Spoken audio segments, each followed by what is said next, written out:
Region 15 Board of Education meeting for Monday, April 3rd. Can we please stand for the Pledge of Allegiance? I pledge allegiance to the flag of the United States of America and to the republic for which it stands, one nation, under God, indivisible, with liberty and justice for all. The mission of Region 15, a collaborative community committed to excellence, is to educate every student to be productive, ethical, and engaged in a global society through proven and innovative learning experiences, supported by its strong community whose decision-making is in the best interest of all students. We'll start with our student representatives, Ms. Hazel Fitzpatrick and Ms. Grace Tanya. Good evening, everyone. I'm going to first start with district-wide information. I would like to begin with reminding all grade levels, parents, and other staff to submit nominations for Teacher and Para of the Year. They are due at 3 p.m. on Friday, May 5th, and it is extremely important to recognize our hardworking and outstanding teachers and para educators. Another district information is Regional Art Show begins on the 28th of this month.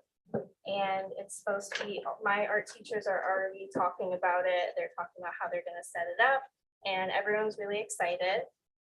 For our elementary schools, our PTO is very busy this month, and they just held a cultural arts performance on the 31st of March. This morning, they held a SIP and C meeting where the PTO had parents and caregivers come to LMES and sign up for programs coming up and also see what the PTO has done so far. They are sponsoring a clothing drive, which is starting on the 29th of April. If you are interested in an elementary school yearbook for your student, the forms are due the 9th of this month. There is a coding challenge for grades 3 through 12. For more information, you can visit the Region 15 website. We are so proud of one of our LMES 4th grade teachers, Mrs. Sanders, who completed the Teacher Innovation Studio program. LMES is holding a fundraiser to raise money for the school where you can sign your child up for Taekwondo, which sounds very interesting. MES is continuing the next 4 rounds of their district-wide book bowl today, and they are also holding their 4th grade chorus concert this month. MES is also holding the spring book fair from the 24th to 28th of April. For our middle schools, RMS is holding their 1st annual Earth Day Jar Planter and Lorax movie night on Monday, April 24th in the PHS AP room from 2:45 to 4. Students are able to plant flowers in a jar while they watch the Lorax movie. The fee is $10 and that covers all supplies. RMS is also doing a botanical printing on silk scarves in the PHS AP room on Wednesday, the 26th. The fee for this activity is $20 and also all supplies are covered. On the 26th of April, MMS is holding their spring musical titled Can You Hug a Cactus from 7 to 9 p.m. at the middle school. Both middle schools are holding a volleyball jamboree on April 25th at 2:45 right after school until 5 p.m. Good evening, everyone. I'm going to be talking about the high school. The PHS Spring Musical Big Fish is coming up this month and will begin on Friday the 21st and end that Sunday the 23rd. The boys lacrosse team is playing right now against Norwalk. We're hoping that they're going to bring in another win. The girls lacrosse team lost against Amity on Saturday but held the team for most of the game. And they have their second game tomorrow against Conard at 4 and are hoping for a good outcome. The boys baseball had a game against Abbott Tech today and we're hoping for another win. They play against Seymour this Wednesday. The girls softball plays against Oxford tomorrow at their field and they play Amity at home on Thursday. The track team had their first meet on the 17th and are now preparing their events to qualify for states and SWCs. The boys tennis team has a match at home against Immaculate this Wednesday. The girls tennis team is traveling this Wednesday to Immaculate in hopes for a big win. The girls golf had their first match tomorrow against Benell, and we're really excited because the girls golf really picked up this year and got a lot more members. The boys volleyball had their first home game today against St. Joseph's. Their teams are looking very promising this year. The History Honor Society is hosting a trivia night at the end of April where teachers are thinking of pop culture and history related questions, and we're giving the students club points to come, and it's also a fundraiser for the club. And the AP exams are creeping up on students as we finish our final units and review. Creeping up 18 And thank you, Hazel, also for reminding us about the teacher and the para of the year nominations. That was really kind of you to bring that up. I think that was the first time I heard a student rep bring that up at a board event meeting. So that's very nice. Yeah, question. Where do they play? Where's the golf team play golf? The girls golf team plays at Heritage, and they kind of switch. They also play at Stilo. Depends on what day. They play at Stilo and Heritage. Thank you very much. Next, we have a student performance. I'll hand that over to Mr. Smith. So it's not March anymore, but it's still for music. So I'm going to introduce Ms. O'Toole to come and talk a little bit about Big Fish, as you just heard from our student reps. That opens this weekend, and we're going to hear a little piece. Yes, we're all really, really excited about this one. If you remember the 2001 Tim Burton film with Ewan McGregor, it was a classic immediately, though we don't remember it as a musical yet. We're here to do that. So this might be a lot of people's first look at this musical as a beautiful one, as you will see. This is the beautiful Gwen Kavanaugh and Austin Zoll. And I did want to bring in some artwork from our incredible student designers. This is Lily Lung's version of a promotion flash. She designed it and hand painted it. It's just gorgeous. And you'll see this stuff all over the hallways. And of course, everything is built and designed by students. So it's such a wonderful, wonderful outlet for every art you can imagine. So I really do hope that you come and support us the 21st to the 23rd. I will just give you a quick understanding of where we are. She's going to sing a song called I Don't Need a Roof. Her husband is dying of cancer, and he's worried about her house and how she's going to pay for the roof, right? So with that, I will leave it to them. Here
don't need a room to be lonely. All I need is you and you forever.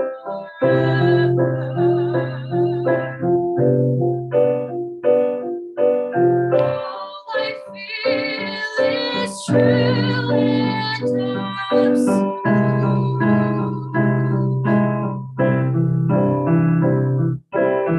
I don't need a legal deed to have me play my part. I don't need a room to walk my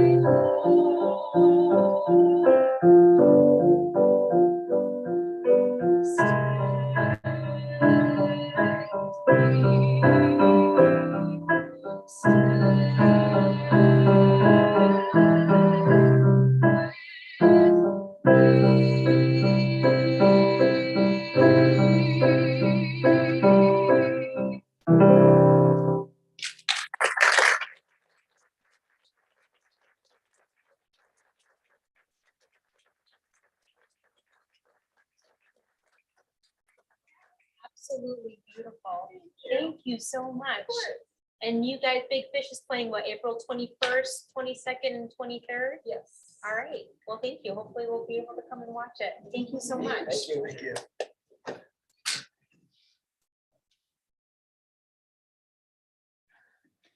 I don't know how you're gonna follow that, Mrs. Smith.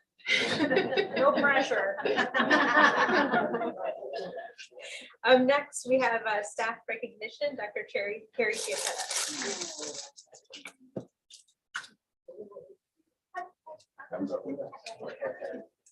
So thank you very much. It's very fitting that we're doing this award tonight because April is actually Math Awareness Month. So on March 20th, Annie Smith was awarded the Mary Urey Award from the Association of Teachers of Mathematics in Connecticut, or ATAME. And that award is a very prestigious award. The recipient of this award has to have outstanding commitment and successful service to the entire mathematics community in Connecticut.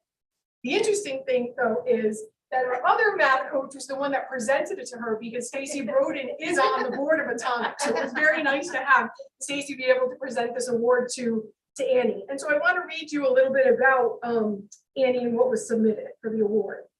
It says, Annie Smith is passionate supporter of mathematics for all students. She has worked tirelessly with teachers and students on ensuring that all students have access to grade level tasks. She's an innovator when it comes to the teaching of mathematics. Not only does she coach teachers in a caring, exciting, and innovative way, but she also works with administrators. Equity and inclusion are central to her work, and she's a member of the district's Equity and Inclusion Council, as well as the AASA Equity in Action cohort. She shares her expertise and her passion beyond her school district, presenting at conferences at the state, national, and international levels. And she also impacts future educators, teaching adult education classes and teaching for the teacher in residency program. She's always thinking of ways to connect math to daily life, and she helps teachers, students, and administrators alike see the excitement and importance of mathematics. She has embraced her role as math coach to such an extent that her name in our district is now synonymous with mathematics.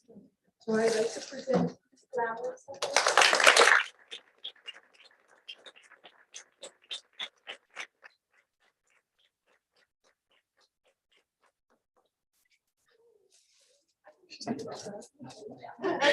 So we're just going to take you. She's got to do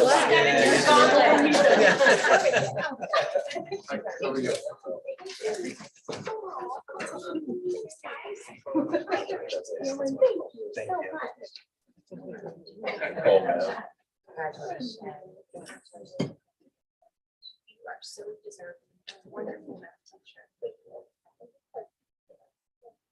It's such an honor that all of you, donate your time, and to know that we have supporting us both as a family and an educator in the district is just more of an honor than we're very lucky to have you. Thank you. Thank you very much. Congratulations. Congratulations.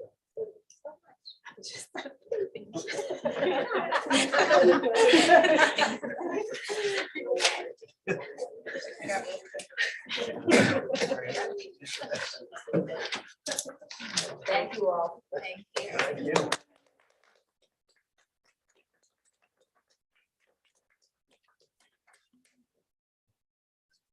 All right, next we have board discussion and possible action to approve the proposed 2023-2024 school budget.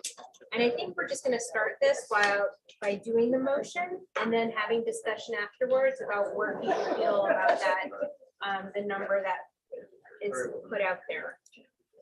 So may I have a motion to approve the 2023-2024 school budget? Move that the Board of Education approve the 2023-2024 budget increase of $82,367,959, which represents a 5.95% increase. Thank you. Thank you, Shannon. All right, so open it up to discussion, questions, concerns. I know we've talked a lot about this over the last several meetings, so anything anyone wants to add? Or anywhere that people still want to go different places, or this is the time to talk about it?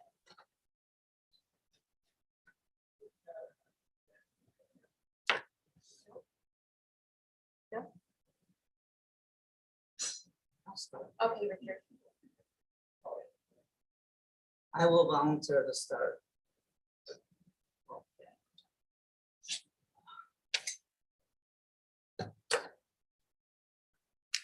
The majority of our stakeholders, who are the taxpayers, are worried about inflation, energy costs, food prices on the upswing, and an increase in property taxes. This is a foregone conclusion. If you talk to anybody out there, they're saying all this. This budget is a 6.9 expenditure increase over the last years. Do you realize that if we had a zero increase, we would still have an increase in the cost per student because we lost 75 students? Now, this budget is going to impact the local taxpayers' property tax. Property tax, as you know, is a regressive tax. It is not like income tax or sales tax. Income tax gets taxed on the income. Sales tax gets taxed on what you buy. Sometimes you don't have to buy it, so you don't pay the tax, but everybody who owns a house or a car or a piece of property has to pay property tax, whether they have income or no income. So it's going to impact the people whose income is not increasing as fast as inflation or as fast as this budget is growing. Please consider that when you vote. You're making people vote for, or you're asking people to vote if they're voting for the budget. You're asking people to vote for an increase in budget, which is going to cost them not $50 a year, not $100 a year, but in the class of between $500 and $1,000 a year, the average increase. Now, this is not just for this year. This is for every year after that. You have to pay that amount. It's disheartening that we should even consider putting this budget forward. That's what I'm saying. On top of it, the board has been informed that there is, I think this is correct, 18% of our students are on free or reduced lunch. Also, this just came out, Meals on Wheels in Southbury is reducing their meals 1 day a week, so it's down 20%. So people rely on that to eat will be denied 1 days of food. That's in Southbury, by the way. That's not Middlebury, that's Southbury.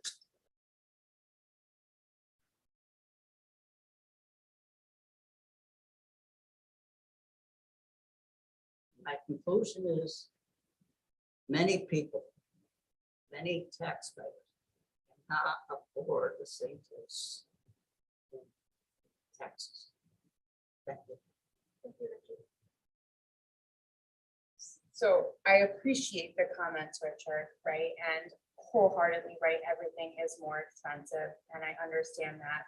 We had over 200 letters, people come to speak, our Board of Finance for both towns, and it was the largest group that we've ever had, and every single person has been in favor of this. So it would be my recommendation that we let the public decide. If there's so many people out there that are against this, they'll come and vote. Right, so I think it's our obligation to say this was a fair budget that was put forward that meets the needs of our students at the time that we are. The school is facing the same thing. There's increasing energy costs, increasing oil, increase in the way we have to pay our people a living wage so they can still work in our district. Right, so I do think it's everything we've heard and everything that we went through, and everything that was presented to us is backed by, there was not one single person that said no from the public. So that's kind of where I think we should go and let the taxpayers decide. Yeah, the answer. No, okay. You have the no, go ahead, Richard. Okay, last meeting, I presented a budget, some proposals to lower the cost of the increase. And naturally, I was shot down. But all the things I said were very practical and very easy to do. There weren't anything hard. And yet, we just did not subscribe to it. I mean, how much can you ask people to pay the budget, to pay for education? The town of Middlebury allocates almost 70% of its total budget for Region 15. That is a hell of a lot of money, no matter how you cut it. I don't think any town in this area allocates that much money for education. In fact, our part of the budget is going up almost 9% because of the shift in population. What else can I say? I mean, I'll probably be buried in my grave and still saying this budget is too much. Thank you, Richard. I understand what you're saying. Your voice is the only voice that I have heard that was not in favor of this budget. The only voice in public. I shop at grocery stores too. I can't go anywhere without seeing someone I know. I have not heard one negative comment about the budget in all of the circles I'm in. Not one, except for here at the table, including the two boards of finance, including the first selectman from your town. We've heard in public and in tons of emails, it's about time we took care of some of the things that we need to take care of. And while everyone realizes that this is a really hard time for a lot of people, I could include myself in that. This is not easy for me. But at the same time, the schools are one of the most important things in both of our communities, and we have to take care of them. We have been lacking in certain areas for a very long time. I feel that this is a responsible budget. I think it's been more than fair, and we're addressing things that we should have addressed 10 years ago. Per the first selectman of Middlebury saying that at the last meeting as well. This should have been done 10 years ago. We've been kicking the can down the road. I think the budget should pass. I think the bond should pass. And I think the voters need to get out and get it passed.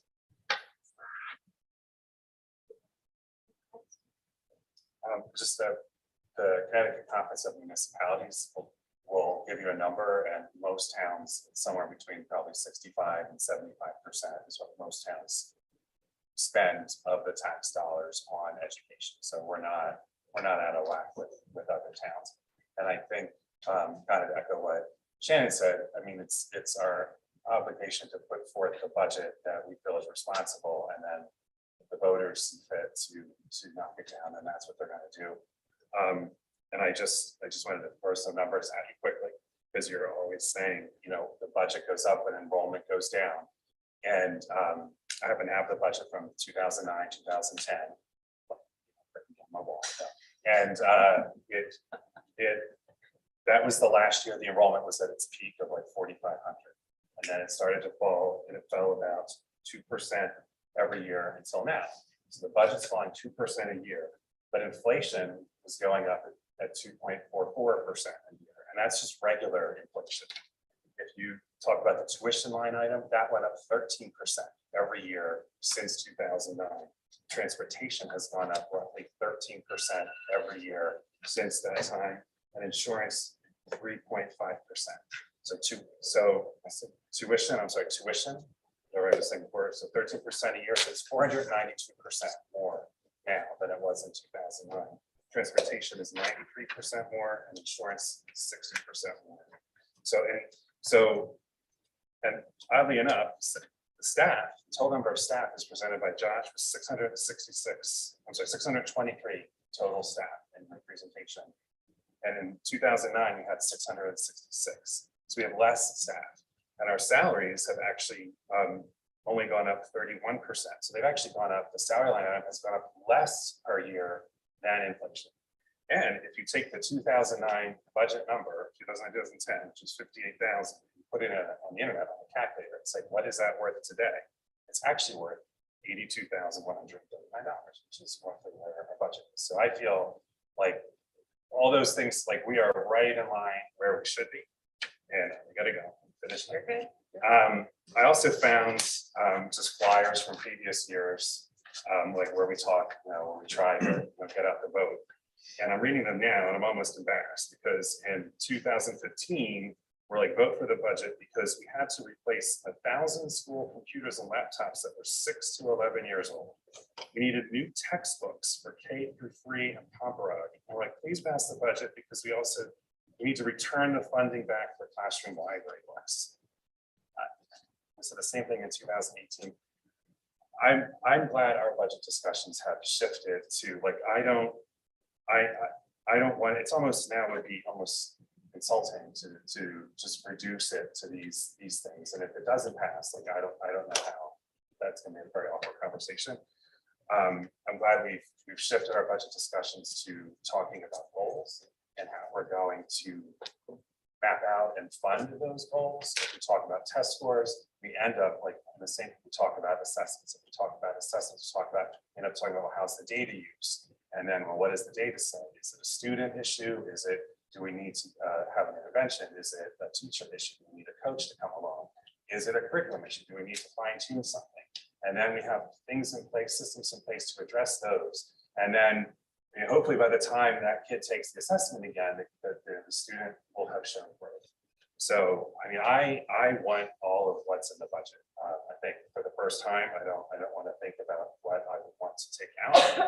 And I hope I think we need all of it, and I hope the voters give us all of it. I think there's challenges that we're addressing, but by and large, I think we can say confidently that we are doing right by the voters.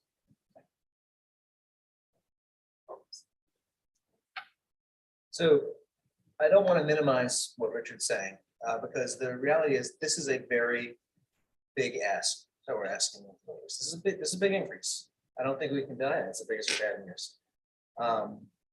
And unlike Heather, I have actually had people approach me, not through email. All the emails have been positive, but I had someone in church grab me on the way out to church this weekend and say what's going on with this budget, because they see the number.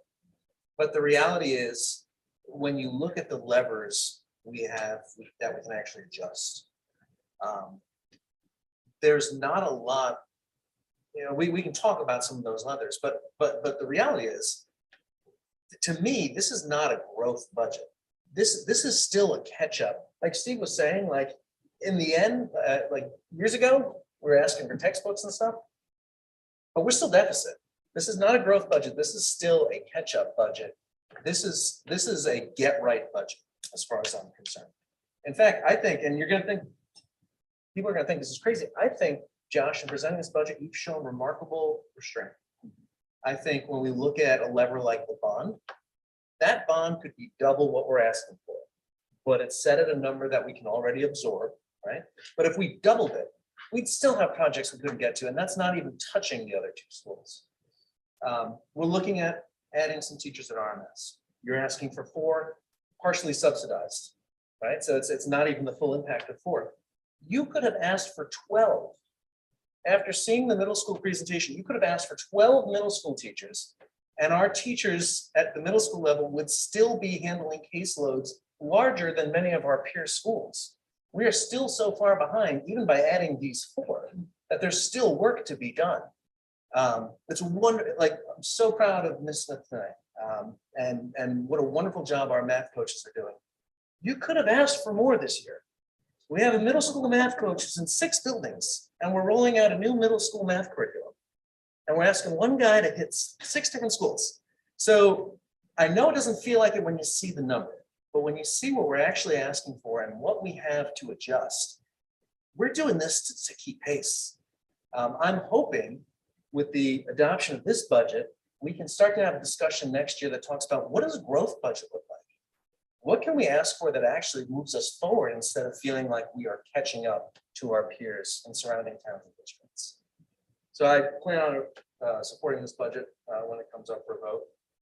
And again, I want to thank everyone who had a hand in preparing it. I think it's a very reasonable ask, and I hope the citizens feel the same when it comes up for referendum.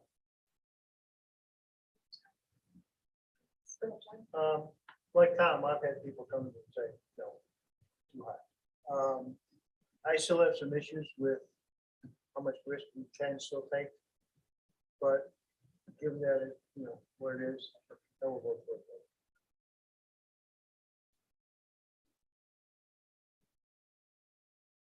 You don't have to say anything else.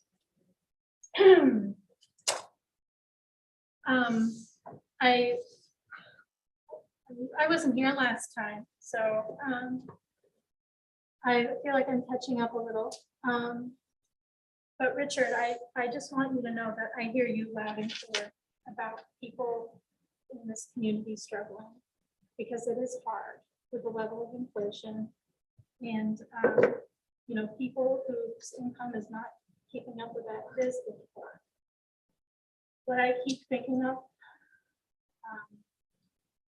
is our families who are in these schools, who are also having a very hard time with issues coming out of this pandemic, with mental health struggles, with struggles putting food on the table. And I think, what tools do we have here to help those families? And I do think part of that is supporting a reasonable school budget.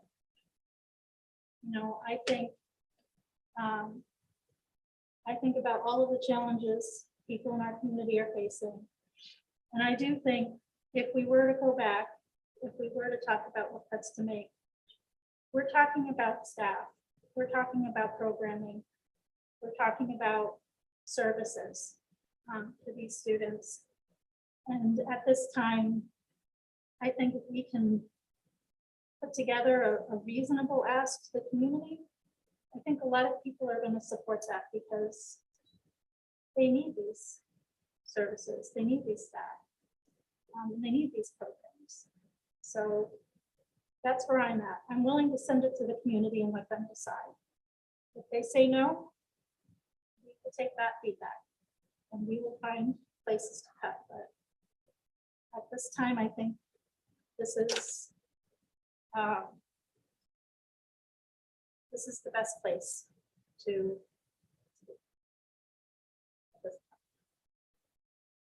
That's where I am, Richard. I'm sorry.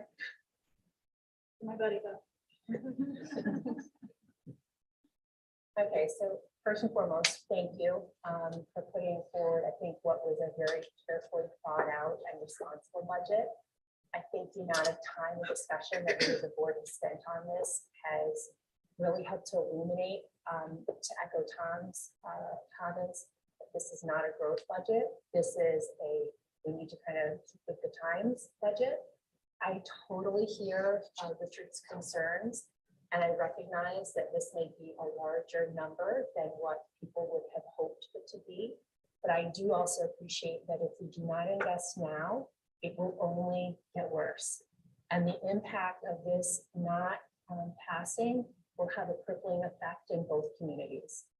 I do 100% feel that the level of transparency, the level of discussion, the level of community support in emails, the support from the boards of finance and selectmen's, I think it's overwhelmingly supportive to demonstrate that this really needs to go out to the community, and the community needs to determine if this is something that they want. And I just feel wholeheartedly that there's been so much work done, and this is so needed. And if it doesn't pass, it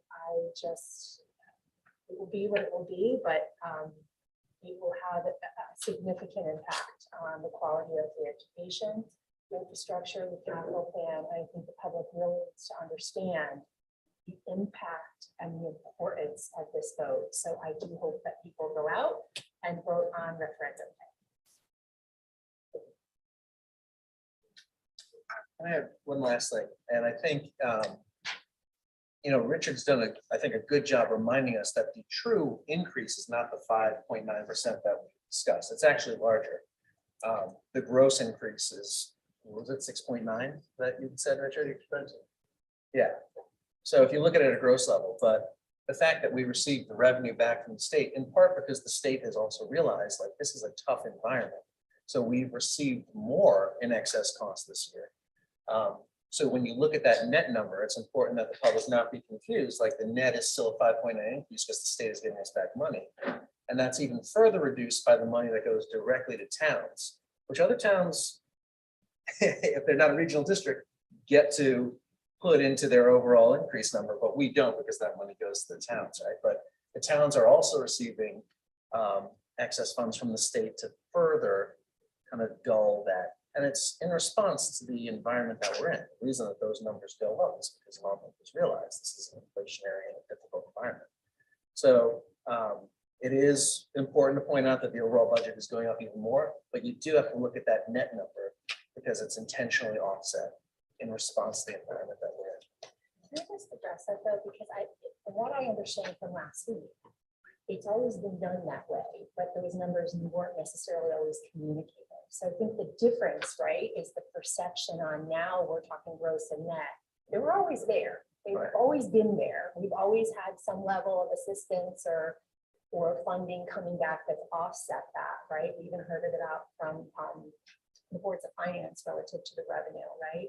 So I just want to be careful that you're right. And Richard, you're right to eliminate that, but that's always been there.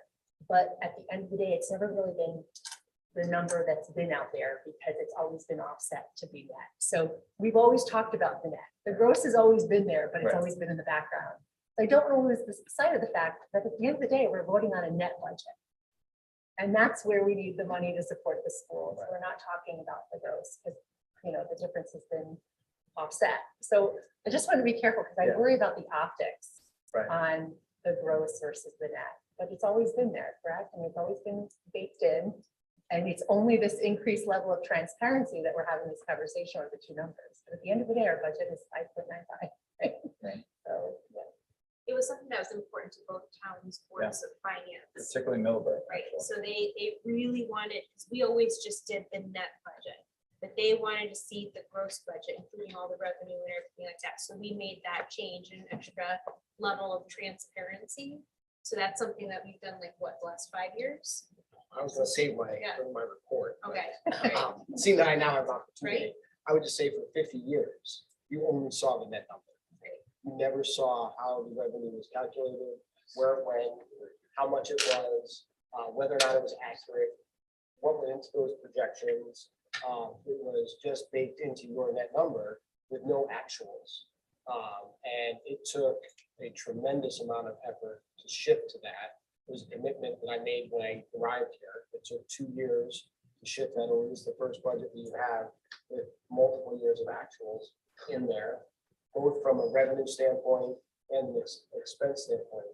It is the most transparent budget built in the history of Region 15. And so it is a little disingenuous to then turn around and cherry pick numbers for convenience sake. If you want to look at kind of actual taxpayer, the gross number means nothing. The net number almost means nothing, because until you get a mill rate and what actually goes to the taxpayer, that's the number that people are voting on. And while the school budget matters and while the actual costs matter, those revenue adjustments come every single year, as do the expenses. And so, the board has a hand in all the contract negotiations that drive 75% or 70% of our budget. So to say and to cherry pick those numbers at the 11th hour, that number's out there in the public. That number I hear from people in the community talking about a 6.9% increase. That is not a real number. And so I think that part of the reason that some of the challenges this district's faced in the past is because there's been a lack of transparency. That transparency is driven by trust. And we trust Mr. Martino and I, the administration. We've given you a very honest budget. We've given you rationale about where those adjustments are, where we're conservative, where we might be aggressive, where the risks are. We can have conversations about how much risk to take, what the ramifications are. Those are all part of the transparent budget process. But it undermines transparency when people cherry pick certain facts and use them to reduce the conversation to something much more or much less meaningless, much more meaningless as to what that actually means when you're in the voter box. And so I appreciate the restraint that we have. I do think none of us went into this year uninformed. We went into the year knowing what that ADM shift would do to one of our towns. We knew what Hartford needed to do, and we've been talking with Hartford about increasing those funds, and they've listened, not just because the superintendent of Region 15 said it, but because the superintendents in every district, mayors and first selectmen in every district have been part of this conversation.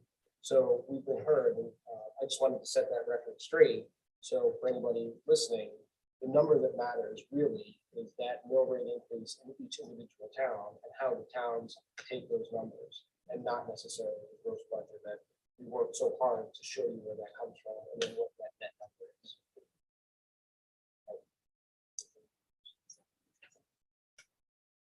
Just want to add just a couple of things.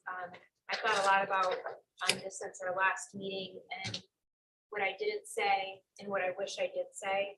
And I just want to highlight for the public that last week when we had our budget workshop, before we had our budget workshop at 5 o'clock, we had a tour of the high school. And we invited both towns' boards of finance and their boards of selectmen and the first selectmen were here. There was even a finance director to board member kids, like board members. It was just a party. It was a ton of fun for Dr. Jones, I'm sure. And we got to tour the facilities and look at like what we're talking about when we're talking about Parabon. We saw the away bleachers, the athletic courts, the storage shed, the tennis courts. We went under the pool, we were above the pool, we went to the culinary room, we went to the auditorium, and I spent more time watching everyone else's reaction. I was curious what these outsiders thought, because I see this stuff a lot because my kids go to school in Region 15. I was uncomfortable because we let it get to this point.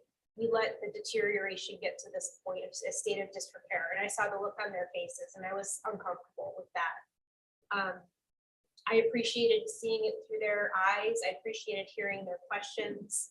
I appreciated when we had a budget workshop and we got to hear from the members of the Board of Finance, and Heather Rogers held this up last week. I'll do it again. We get this budget binder and it has, every object code and encumbrances, and all that kind of stuff. And I actually had a Board of Finance member say he's so happy that he got to look at this and got to go through it, and they got to ask any questions that they wanted to. So I think that level of transparency and the ability of us to ask any questions that we want and the Board of Finance to ask any questions it just goes to show that Mr. Smith, and Mr. Martino put together an excellent budget.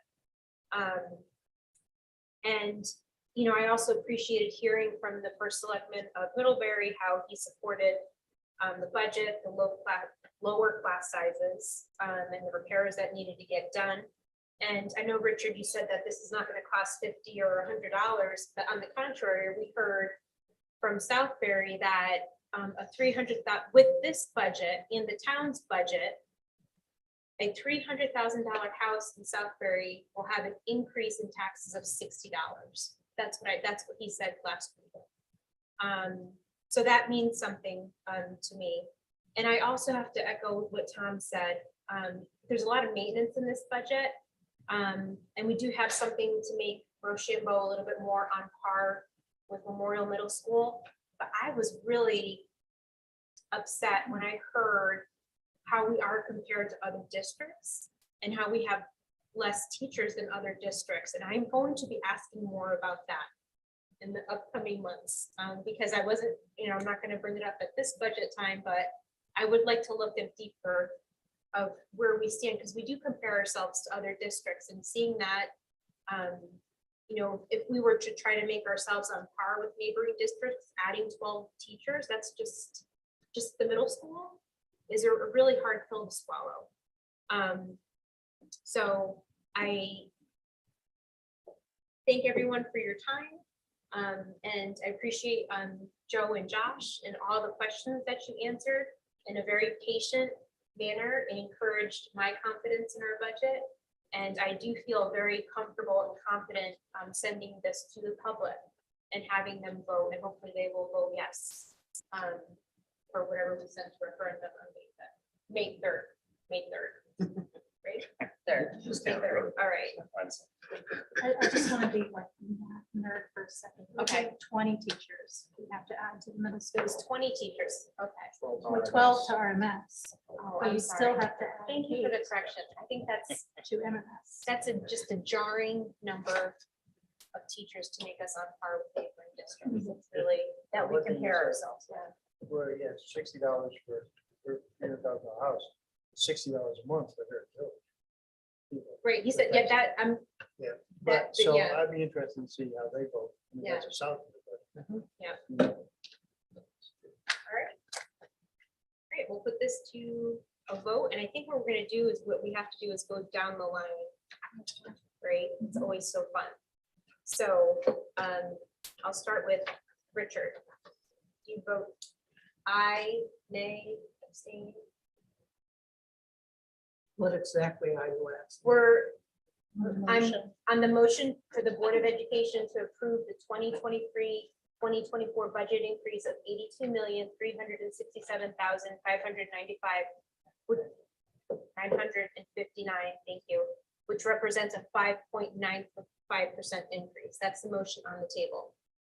So how do you vote? For the reasons I expressed, I voted no. Thank you. Okay, Heather Dwyer. Aye. Aye. Kirschner, okay. John. Not even $2 million increase.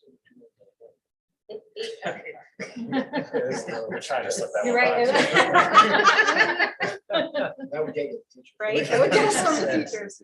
Yes, so it's a budget of $82,367,959. I also vote aye. Okay. I vote aye. Aye. Aye. Okay. It passes. Thank you very much.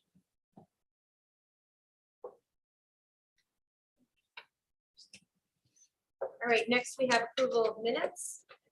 May I have a motion to? Let me just do them all at once. The March 20, or no? No, okay, so let's do them separate. March 22nd, 2023 budget workshop minutes. Do I have a motion to approve that? Motion to approve. Thank you, Second. Heather. Thank you, Second, Steve. And all those in favor? Aye. Any nays? Any abstentions? Right there, okay, it pass. Next, a motion to approve the March 27th, 2023 regular meeting minutes. So Second. Heather, Steve, any questions? All those in favor? Aye. Aye. Any objections? I abstained because I was not here. Okay, sure. Any other extensions? A motion to approve the March 29th, 2023 budget workshop public hearing minutes. Thank you, Heather. Thank you, Steve. Any discussion? All those in favor? Any extensions? Any nays? Next, I have information and proposals, board committee reports, policy and curriculum committee, Ms. Heather Dwyer. Policy and curriculum, this evening to continue our review of the 6,000 policy series. We did decide to go ahead and move 15 policies to the full board overview, so we should see that in an upcoming package near you. And we will meet again on April 24th. I believe. Any questions for Heather? Right next, we have superintendent report, Superintendent Smith. So during the book bowl tonight, I don't want to scoop anybody, but I'm pretty sure that BES won the book bowl. Congratulations to BES on the budget. So I appreciate the support of the community, the board, the staff here at Region 15 that worked hard to deliver a transparent budget, all the stuff that I said before. We are, myself and the first selectman from Southbury are going to Heritage Village to talk to them on Wednesday. Now that it's approved, I'm happy to go on a roadshow. I want people to be informed about what they're voting on and to answer any questions, whether they be easy ones or hard ones. We try to be transparent and answer as honestly and straightforward as possible. So if anybody wants us to take that on the road, we will. I want to highlight that we continue to see staff recognized at state and national level. That doesn't happen by accident. We have some really talented staff in this district. We also have some talented staff that support those staff. And so, you know, the fact that we're building conditions that the board allows us to move and to generate that work that allows people to be applicants in those kinds of pools speaks to the entire district. And so kind of when one person's uplifted, it really is the work of the district. And I'm happy to ride Amy Smith's coattails any day of the week. But I'd like to think that there are other people in the district that build conditions where we can be recognized, and to have our district recognized at events around the state and the nation continues to be something that we're proud of, and that budgets like this one will continue to help foster. So thank you for all of that.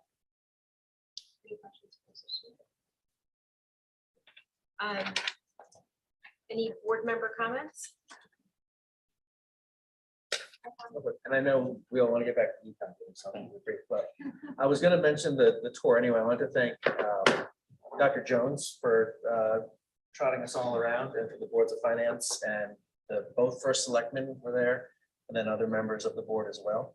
I didn't think it was all doom and gloom. I think there were some interesting things that we learned. I just wanted to share because the public, you know, doesn't get to see some of what we saw. So I just wanted to share a couple of the interesting things I learned on that tour.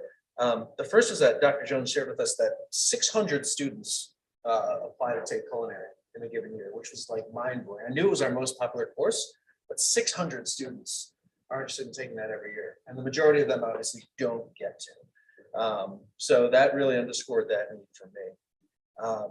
Some positive news from the football field. Mr. Martino shared that the process of taking down the bleachers has begun. And you explained how that's a complicated project, because there was electrical that has to be removed, and now you've done that, moved some sub panels. Now we have some cameras to remove, and then we get to demo those bleachers, and that's all like in process of happening. So the majority of what we have heard from people are they're embarrassed about the blight. So the blight is being taken care of, and I think it's happening in short order, which is great.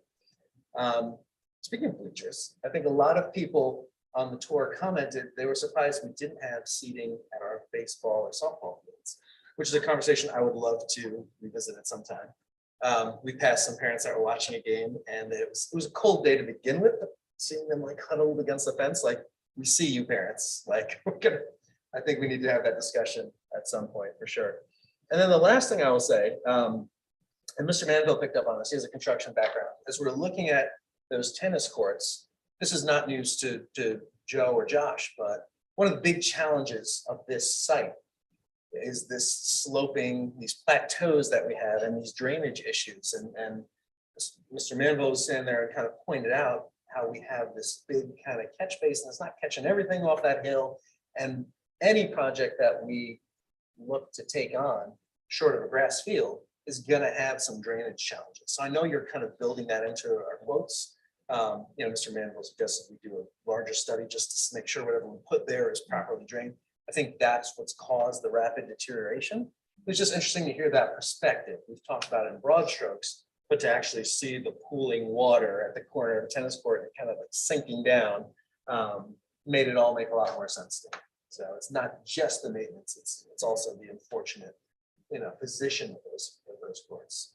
So we're working on it, working on it. Thank you again, though, for the tour, Dr. Jones.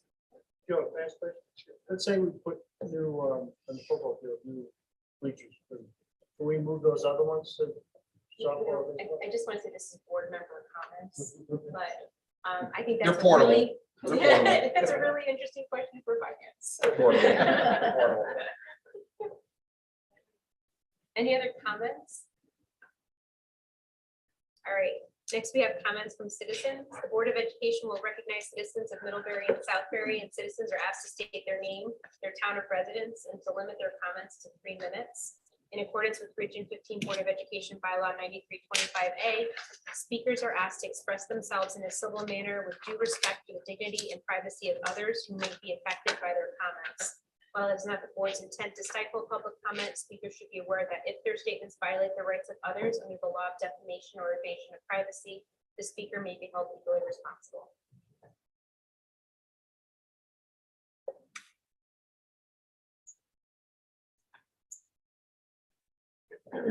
Good evening. I am Sharon Bucciarelli, and I am a resident of Southbury and a SIP tutor here at Pompey High School. I'm here today because I was recently informed that the SIP tutoring program will end at Pompey High School. As you may know, during the COVID-19 years, teachers modified the curriculum to reduce student stress and improve the students' odds of passing their academic subjects.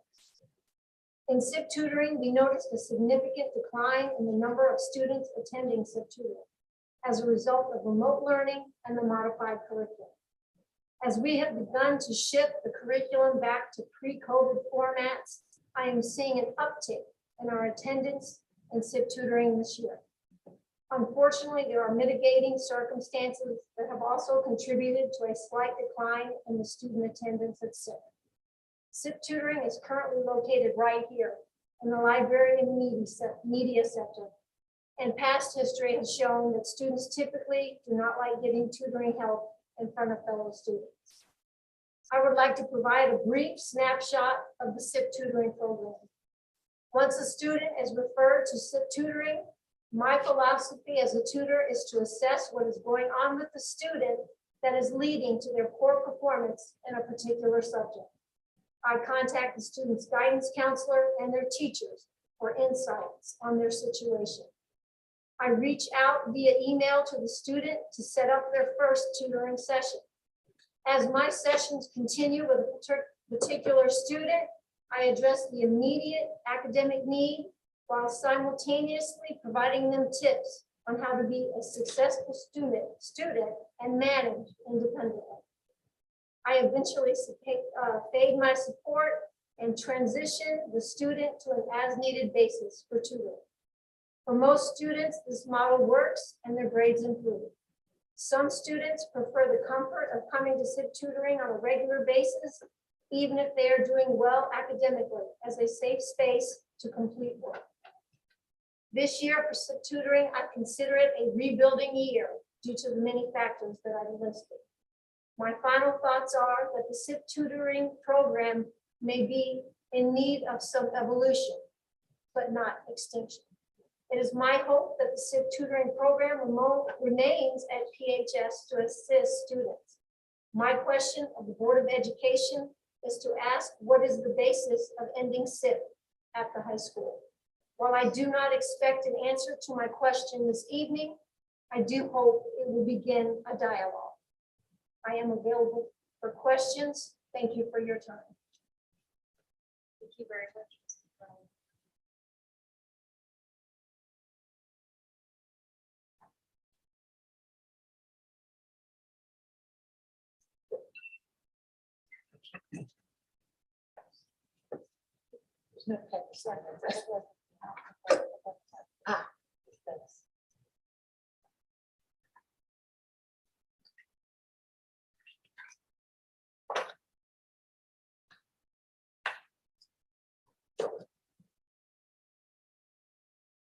I'm Christine Kubation from Southbury.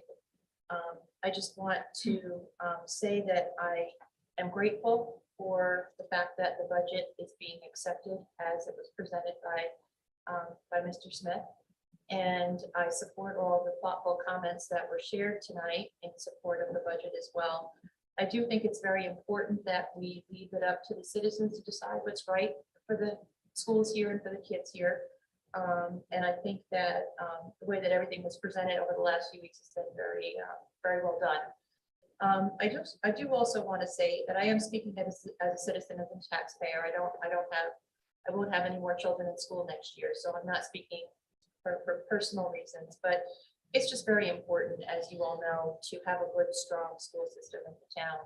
And my property value matters a lot to me, and the schools matter a lot to me beyond that. And I hope that people will come to the polls to show and reflect that that's important to them as well. And as a last little side note too, is that I spend a lot of time going to other schools because my kids do compete in athletics.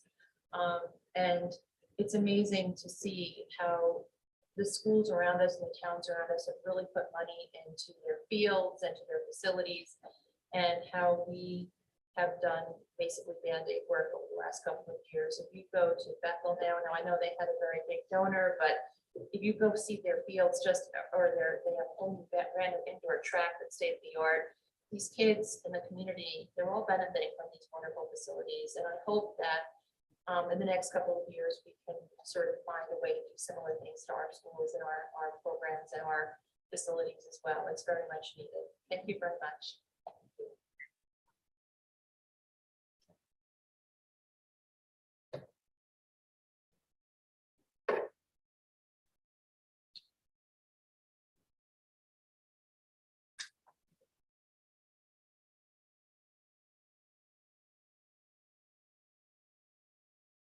Good evening, I'm Amy Reyes, and I'm president of Middlebury. I have two children, junior and an eighth grader.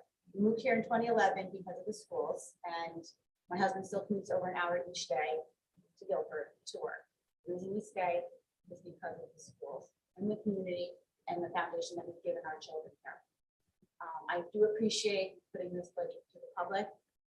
To my Middlebury reps, I elected you to sit here and make these choices for our town.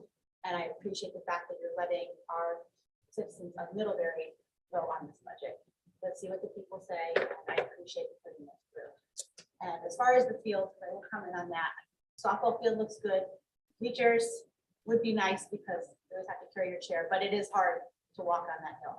So I don't even know where you would put them necessarily, but we do have great facilities for, I would say softball is a good field right now. Warning tracks and nice things are done, so thank you for that.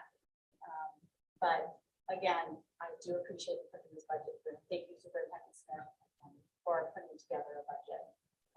I'm lucky enough to meet with you every month with future advisory to get to really hear about it and ask questions, and I appreciate all that you do. Because I've been voting on a lot of budgets over these years, and it's hard. It's a hard number, but I do think most of the families and people in Middlebury and Southbury realize that the reason houses sell here so quickly and for cash and for over asking is because of schools.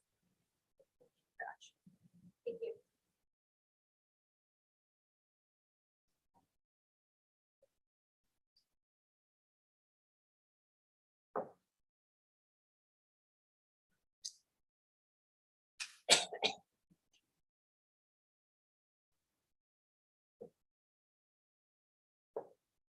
Good evening. My name is Jennifer Marr. I live in Middlebury. I wanted to say first, thank you very much for the positive vote for the budget this evening, on your work and the levels of discussion and the thoughtful comprehension of all the pieces that go together to providing our kids with a great education. That's very, very much appreciated.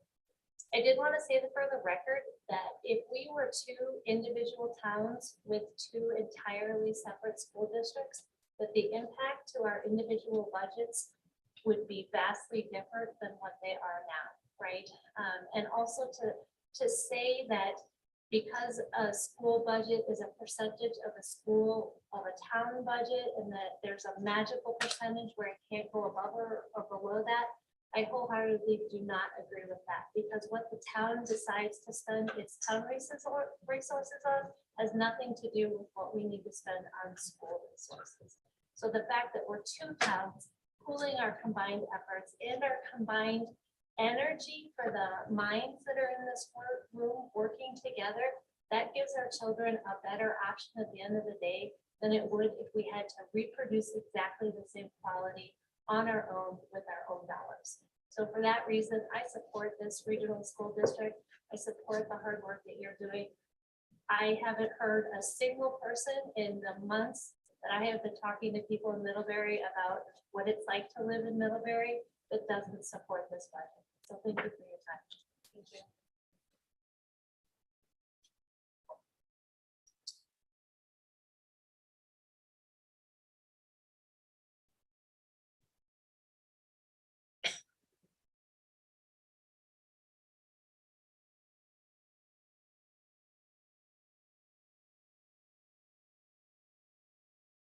Hello, everyone. My name is Trista DiDonato. I'm a resident of Southbury. I've been here a few times, so I think you all know where I stand, but just to say it one more time, I do appreciate all the work that you've done to put this budget together. I do appreciate you presenting this budget to the public and voting to approve it so that we can vote on it. I think it's a very fair and responsible budget. I think it's absolutely necessary. I think the capital improvements are necessary. To add on to some comments that everyone here made earlier tonight, I do hope to see more improvements made over the next few years. Everyone I've talked to in the community has given their support for this budget. I think people are excited about it. I think they're excited to see us investing in our schools. And Richard, I'd just like to say to you, I certainly understand where you're coming from, right? People on a fixed income are really, really struggling right now. But I also believe that the work that we're doing in our school helps the whole community, because we're really educating students, right? We're educating them and helping them to understand how to have a civic responsibility, how to give back to their communities. And I do believe that the same people that are going to vote this budget through are also the people that are going to make sure that those who are struggling in our community are taken care of in other ways. So again, I just thank you all for your effort, and